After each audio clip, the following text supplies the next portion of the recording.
My name is Margaret. I'm 67 years old and I've been married 3 times, but none of my husbands ever saw me in a wedding dress. The dress still hangs in my closet, wrapped in the same plastic it came in, from a little boutique in Dallas back in 1982. Ivory silk, sweetheart neckline, tiny pearl buttons running down the back. I was 24 when I bought it. 24, and certain my life was finally beginning. His name was Daniel. He played guitar at our church and had a smile that could melt through stone. We met at a youth retreat, the kind where they make you write letters to your future spouse and sing songs around a fire. He was 4 years older than me and already working with the church full time. Everyone said we were a perfect match. I believed them. He proposed under an oak tree in the field behind his parents' farm. We were going to get married that August. I'd already picked out my colors, champagne and sage, and I bought the dress with my savings from waitressing. It cost more than my car at the time, but I didn't care. I was going to walk down that aisle like a queen. The wedding never happened. 2 weeks before the date, Daniel called it off. Not to my face. He had our pastor tell me. Said he'd prayed and the Lord told him I wasn't pure enough, that I was tempting him too much, that I wasn't ready for a life of holiness. I begged him to talk to me. I even went to his house, crying in my Sunday best. His mother shut the door in my face. The next week, he was engaged to a girl from our youth group. 16 blonde, quiet. She always sat in the front row, hands folded like she was already praying for a husband. That was the first time I stopped believing what people told me about God. I packed the dress back in its plastic. I couldn't bear to return it. I just told my mama I was keeping it for some day. But the truth is, a part of me thought I was already used up. Still, I didn't stop hoping, and that hope, small as it was, would cost me everything. After Daniel, I moved to Houston. I told myself I needed a fresh start, but really, I just needed to disappear.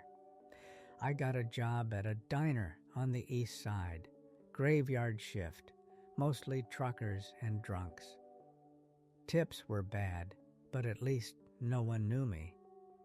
I rented a studio with peeling wallpaper and a sink that leaked brown water. I slept with the wedding dress under my bed, wrapped tight like a secret.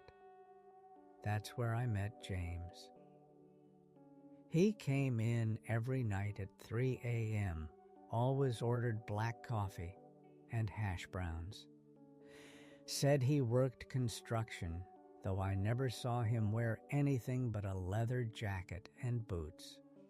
He was older, 35 maybe. Worn down eyes, said he liked my voice, said it was calming. No one had ever said that to me. It started simple. He'd walk me home sometimes. Then he bought me a radio, then a gold necklace with a little heart on it.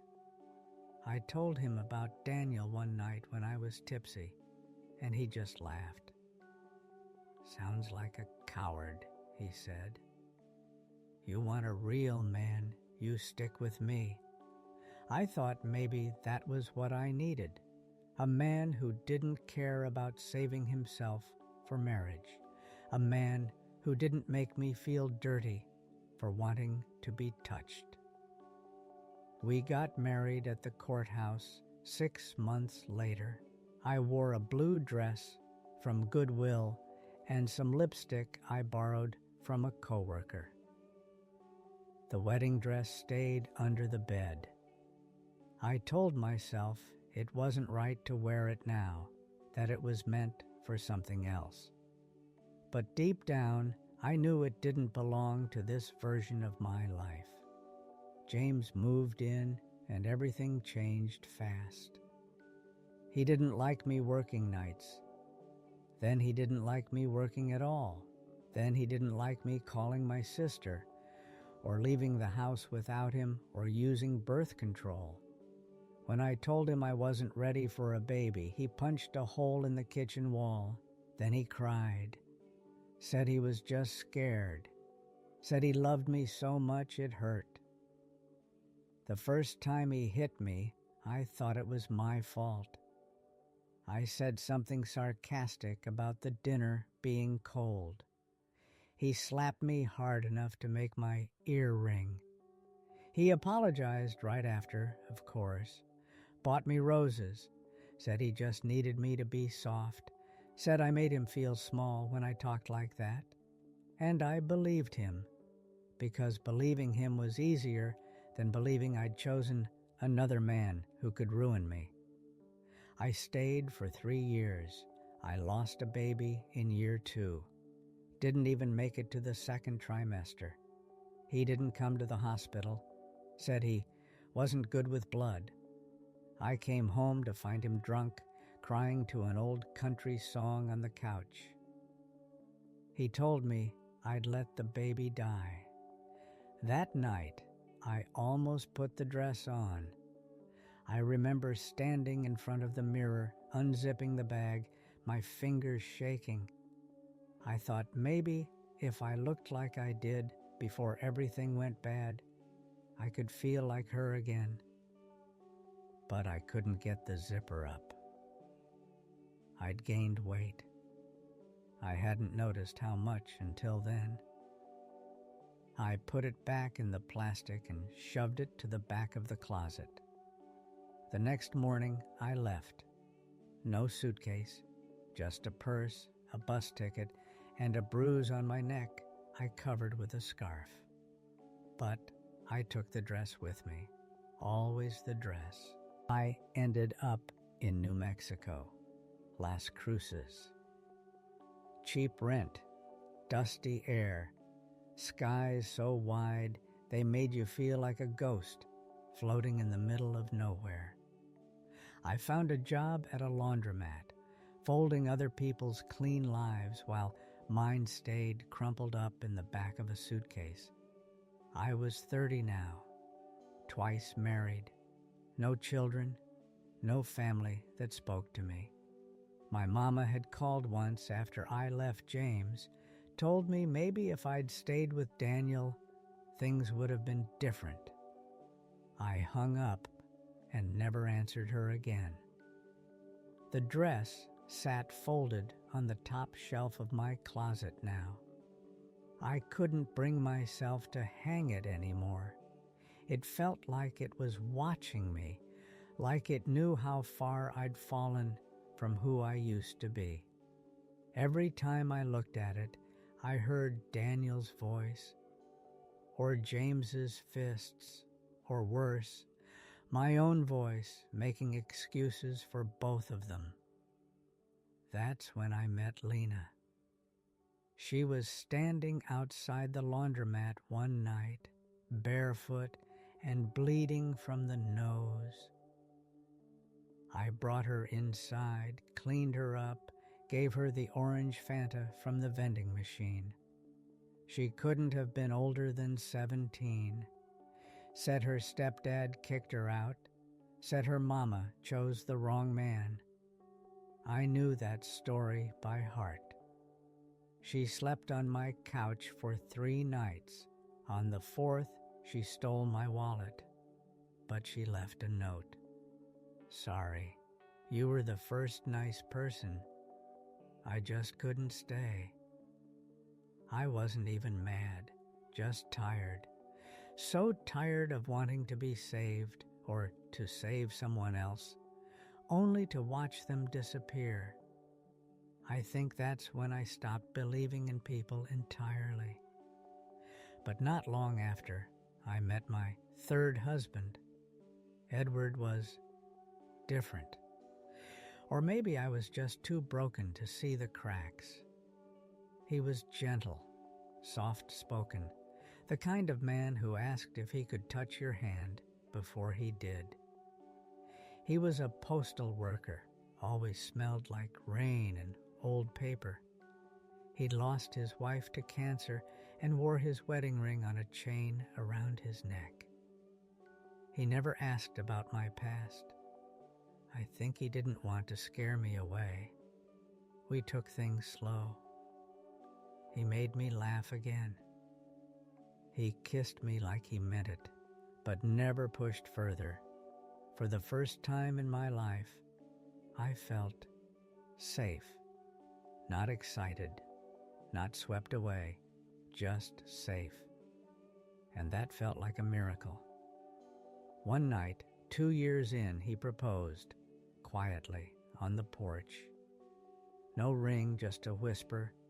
If you ever feel ready, I'd like to be your husband. I said yes.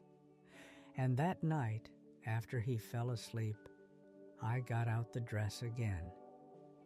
I laid it on the bed, smoothed out the fabric, touched the tiny pearl buttons. I thought maybe, finally, this was the moment it had waited for. But the truth came crashing in like a wave. The dress no longer belonged to me. Or maybe I no longer belonged to her, the girl who bought it, the girl who believed love would fix everything. I didn't wear it to my wedding. We got married at the courthouse again, just the two of us. I wore a gray skirt and a soft white blouse. He cried when he saw me, said I looked like spring. And for a little while, I thought I'd finally made it, that the pain had stopped chasing me. But life doesn't let you go that easy, especially when you've spent your whole life trying to run. Edward died 3 years after we married. A heart attack. Quick, silent. He was gone before the paramedics even got to the house. I found him in the garden, lying next to the roses he'd planted for me. He'd been digging that morning, trying to fix a busted sprinkler line. I still remember the way his hand was curled around the trowel, like he was just resting, like any second he'd wake up and tell me to bring him some iced tea. But he didn't. And just like that, the silence came back. That old kind, the one that presses into your bones, the one that follows you room to room, reminding you what you've lost. I sat at the kitchen table for hours, holding his chain with the wedding ring on it, whispering his name like it was a spell that might bring him back.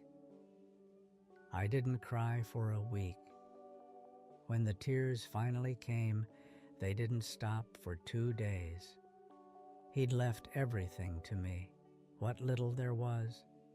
A small pension, the house.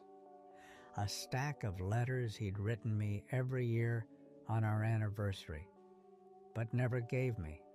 Said he liked saving them. Said he was waiting for the right time. I read every one in one night, and then I packed them in a box with the dress. The difference was, I didn't put the box in the closet this time. I shoved it in the attic, far away, buried under Christmas decorations and dusty old things I no longer cared about.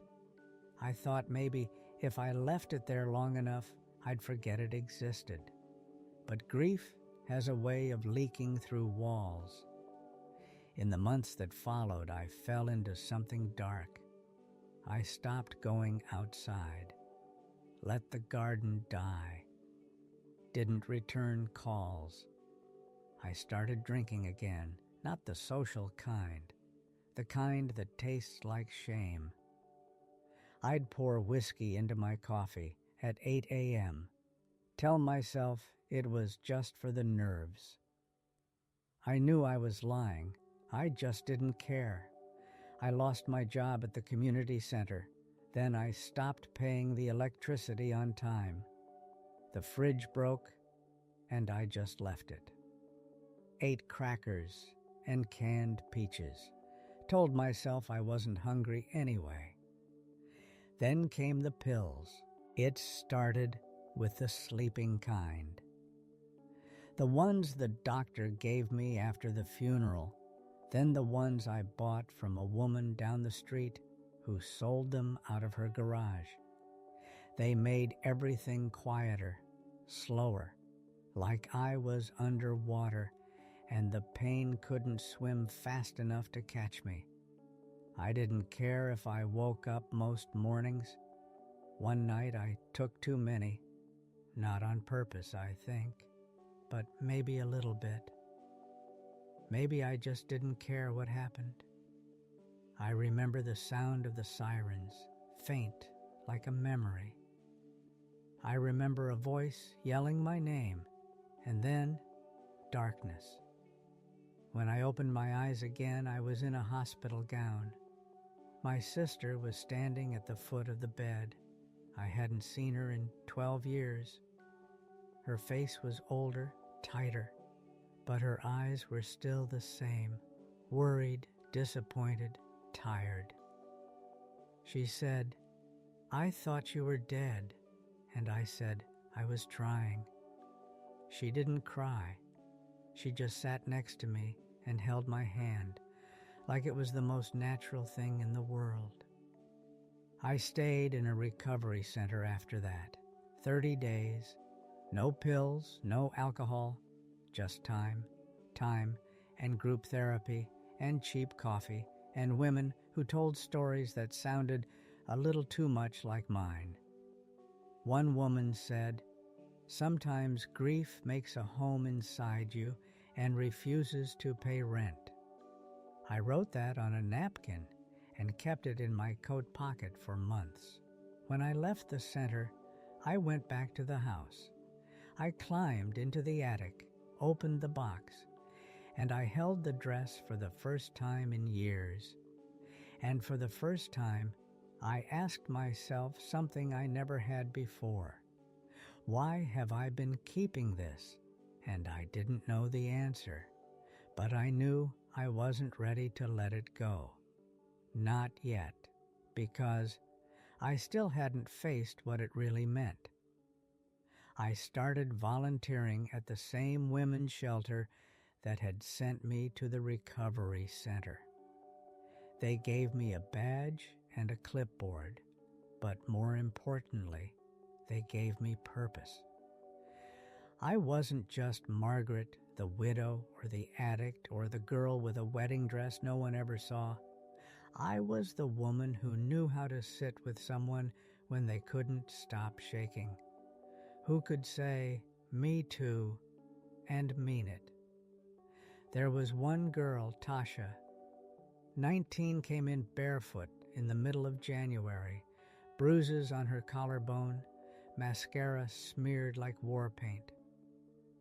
She wouldn't speak to anyone for the first week, just stared out the window and chewed on the end of her sleeve.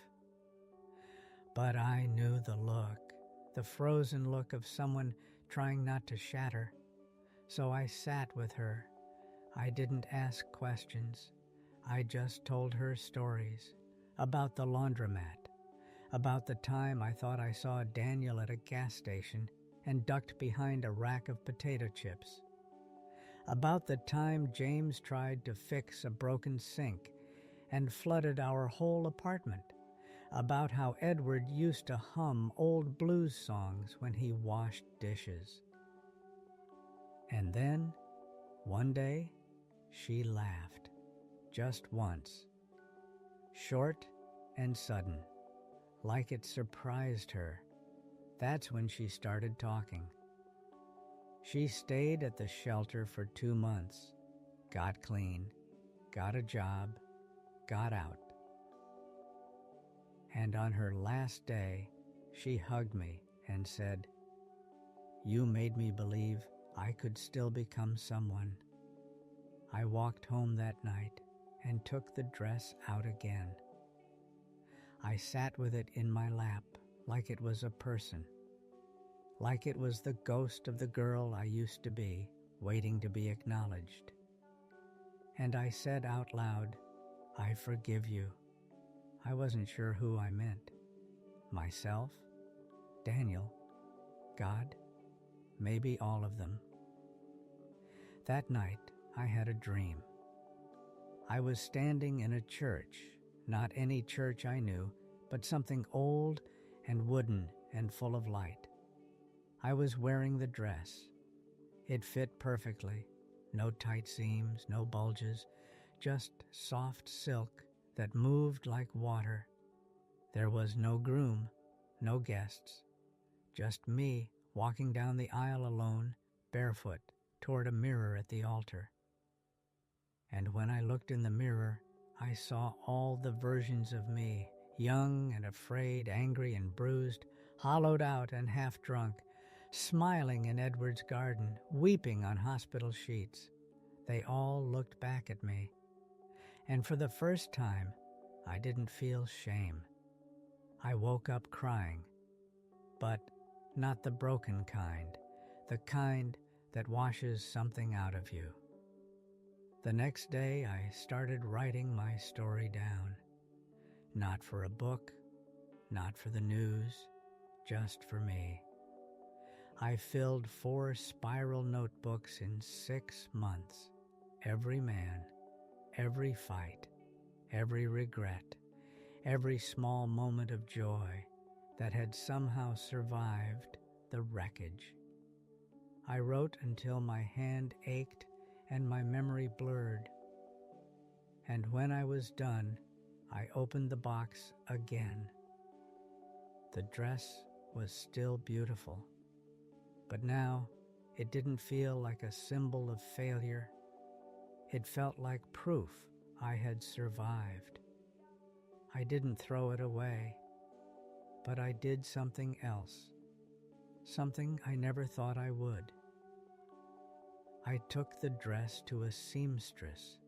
Her name was Marisol, a quiet woman in her 50s with soft hands and sharp eyes. Her shop smelled like lavender and old lace. She looked at the dress for a long time without speaking. Then she touched the fabric gently and said, "It's still strong. It just needs new purpose." I told her I didn't know what I wanted. I just knew I couldn't keep it the way it was. I told her it had lived in too many dark places for too long. She nodded, like she understood that kind of history. Then she said, "Leave it with me. Come back in 2 weeks." I walked home feeling lighter, like I'd just set down a burden I didn't realize I'd been carrying on my back for 40 years. Those 2 weeks were strange. I kept thinking about all the times I had imagined myself in that dress, walking down the aisle, Daniel at the altar, James drunk and slurring at the reception, Edward smiling quietly, holding my hand. None of those things had happened, and yet the dress had lived through them all, just like I had. When I went back to the shop, Marisol led me to the back room. The dress hung in the window, glowing in the afternoon sun. Except it wasn't a dress anymore. She had turned it into a quilt. Not just any quilt, a wedding quilt, she called it. Soft panels of silk, trimmed with the original pearl buttons, embroidered with delicate patterns of vines and doves. It was the most beautiful thing I'd ever seen. I sat down and cried quietly in that little shop while Marisol held my hand. I took the quilt home and spread it across my bed. And that night, I slept under it. For the first time in years, I slept through the night without waking in a sweat, without the weight of memory pressing into my chest. In the morning, I made coffee and watched the sun rise through the window. The house was quiet, but it didn't feel empty. It felt full of every version of me that had made it here, every broken piece stitched into something warm. I started speaking at meetings, not just recovery ones, but women's groups, grief groups, even a few high school classrooms. I told my story, not the prettied up version, not the one with a bow on the end, the raw one, the ugly parts, the nearly didn't make it parts, and people listened. One young woman came up to me after a talk, tears in her eyes, and said, "I thought I was the only one who kept a dress like that." I smiled and told her, "None of us are the only one, not really." That's the thing they don't tell you about survival. It's not a single act. It's 1,000 small ones. Waking up, making coffee, taking a pill out of your hand instead of into your mouth, forgiving someone who doesn't deserve it, holding your own hand when no one else will. And sometimes it's letting go of a thing you once thought defined you, even if it's a beautiful thing, even if it's a wedding dress. A few months later, I got a letter, real mail, blue ink, no return address. Inside was a single page. "Margaret, I saw your name in a church bulletin. I hope you're well. I often think of you. I pray you found peace. Daniel." For a long time, I just stared at it. I hadn't spoken his name aloud in over 30 years, and there it was, like a knock on a door I had long since bricked shut. I thought I'd feel rage or bitterness, but I didn't. What I felt was distant, like I was reading someone else's story, like that chapter had been written by a girl who didn't live here anymore. I folded the letter and slipped it into the box where I kept Edward's notes, not because it meant anything, but because I wanted to remember how far I'd come. A week after that, I got a phone call from Tasha. She was in Colorado, working with a nonprofit that helped girls get out of trafficking situations. She was alive and sober and laughing. She said, "I tell them about you, you know. I say, there's this woman in New Mexico who never gave up on me, even when I was stealing from her fridge." I cried after we hung up, not because I was sad, because for the first time in my life I felt useful, real, like maybe my story hadn't just been suffering, it had been seed, something that grew roots in the dark. That night, I laid the quilt across the backyard fence and watched it flutter in the wind like a flag. I thought about all the things that could have killed me: love, grief, addiction, loneliness, silence. But they didn't. They tried. Lord knows they tried. But I'm still here. And then one day, something strange happened. I was asked to officiate a wedding. A woman from the recovery group, Shauna, 32, fiery as hell, was marrying a kind man named Leo. She didn't have family. She said, "I want the woman who taught me how to survive to be the one who stands with me when I say yes." I said yes without thinking. But that night, when I opened my closet to pick something to wear, I saw the quilt. And for the first time, I had an answer to the question I asked years ago. Why did I keep this? Because some things are meant to carry us, not just through joy, but through ruin, through fire, through silence. And sometimes, if we let them, they carry us back home. The morning of the wedding, I folded the quilt carefully and placed it over my shoulders like a shawl. It was warm, familiar, heavy, but not in a burdensome way. It felt like armor, like truth, like everything I'd ever been was holding me upright. The ceremony was in a garden behind a little community center. Nothing fancy. Plastic chairs, wildflowers in mason jars. Shauna walked down the aisle barefoot, holding Leo's hand like it was the most precious thing in the world. And when they stood in front of me, trembling and laughing and crying all at once, I didn't feel like an imposter. I felt like a witness. I said words I never thought I'd say. Love is not always soft. Sometimes it's the act of staying, of fighting, of falling apart and rebuilding together. And when they kissed, the entire crowd stood and clapped and cried like it was the first wedding anyone had ever seen. Afterward, Shauna came to me and placed a small corsage in my hand. "It's not much," she said, "but I wanted you to have something that said you were part of this." I smiled and pinned it to the quilt.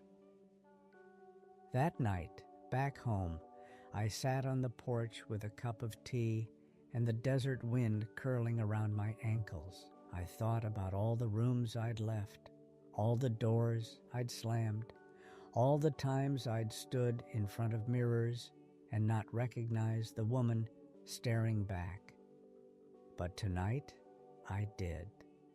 She was older, wrinkled, hair gone gray, but her eyes were clear, her shoulders were straight, and on her lap was a quilt made from a dress that was once meant for the version of her who didn't survive. I never wore that wedding dress, not once, but I carried it through every hell I walked through. I kept it when I was abandoned. I packed it when I ran. I held onto it when I had nothing else. And in the end, it became something better than a gown. It became my story, not the fairy tale kind, not the one with a prince or a perfect ending, but the true kind, the kind that's stitched together with pain, grace, dirt, and mercy, the kind that doesn't shine, it endures. So yes, I kept a wedding dress for 40 years, and not a single one of my husbands ever saw me in it, but that dress saw all of me. And in the end, that was enough.